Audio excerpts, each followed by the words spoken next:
प्रिय बच्चों, मैं आज आपको जयशंकर प्रसाद जी की एक प्रसिद्ध रचना कामायनी के विषय में बताना चाहती हूँ। कामायनी एक महाकाव्य है और इस महाकाव्य की रचना प्रसाद जी ने ऐसे समय में की जब भारतवर्ष पराधीनता की बेड़ियों में जकड़ा हुआ था।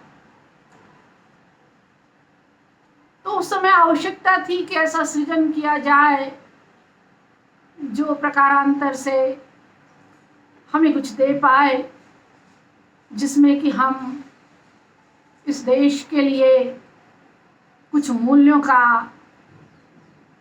की स्थापना कर जाए, मूल्यों का सृजन कर सकें, क्योंकि साहित्य का उद्देश्य और कविता का उद्देश्य मंगलमय कामना भी होती है।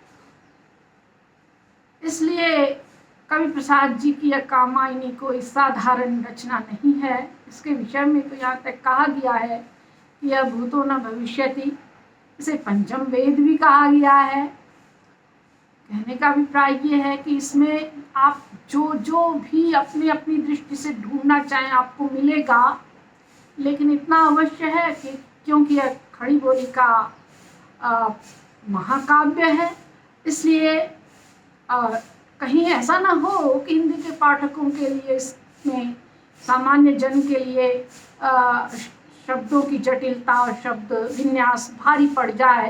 पर प्रसाद जी चूँकि साहित्य के अध्येता थे, बहुत ऊंचे कवि थे, बहुत ऊंचे लेखक थे, अतः यह अपने आप में हमारे लिए बहुत प्रसन्नता और गौरव का विषय है कि उन्होंने हिंदी साहित्य को ऐसी रचना दी, ऐसी कृति दी है जिसमें हम जो ढूंढे हमें वो पाए। जैसे हमें उनका वाक्य विन्यास, उसमें उनका जो शैली विज्ञान है, उनकी जो भाषा है, उनकी जो अलंकृत शब्दावली है, उसमें जो उपमा विधान है, उसमें जो अमूर्त विधान है, और उसमें जो बिंब है, उसमें जो प्रतीक है, उसमें जो छायावादी अन्वेषण है, उसमें जो प्रकृति परकता है, उसमें जो सूक्ष्मता है, उसमें जो मानवीय संवेदना है, उसमें जो चरित्र चित्रण है, और वह भी हमारे पुराण मिथकों को लेकर के, तो ऐसे में यह रचना एक अनमोल रचना बन जाती है। इस कामायनी के विषय में यह भी कहा गया है, बहुत अच्छे विद्वान ने ये कहा है कि यदि हिंदी साहित्य का सब कुछ नष्ट हो जाए और किसी तरह से कामायनी का कोई एक सर्ग शेष बच जाए, एक सर्ग, तो भविष्य में आने वाली पीढ़ियां इस बात पर सहसा विश्वास कर सकेंगी कि भारतवर्ष में कभी श्रेष्ठ साहित्य रचा जाता था। तो मैं सोचती हूँ बच्चों कि साहित्य का ज्ञान कामायनी के बिना अधूरा है। यदि हमें उसके दो चार छंद कंठस्थ हो जाए और कहीं पर हम अपने इस बौद्धिक ऐश्वर्य को कहीं पर दिखाना हमें पड़े, तो हिंदी में कामायनी एक ऐसा महाकाव्य है कि उसका उदाहरण देकर हम अपने को साबित कर सकते हैं कि हम हिंदी के अध्येता हैं। तो इस कामायनी में 15 सर्ग हैं। इन 15 सर्गों का अपना महत्व है, इसकी एक कथा है, और इसके विषय में कामायनीकार प्रसाद जी ने कहा है कि यह कथानक कितना अद्भुत है, इतिहास में रूपक का भी अद्भुत समावेश हो गया है।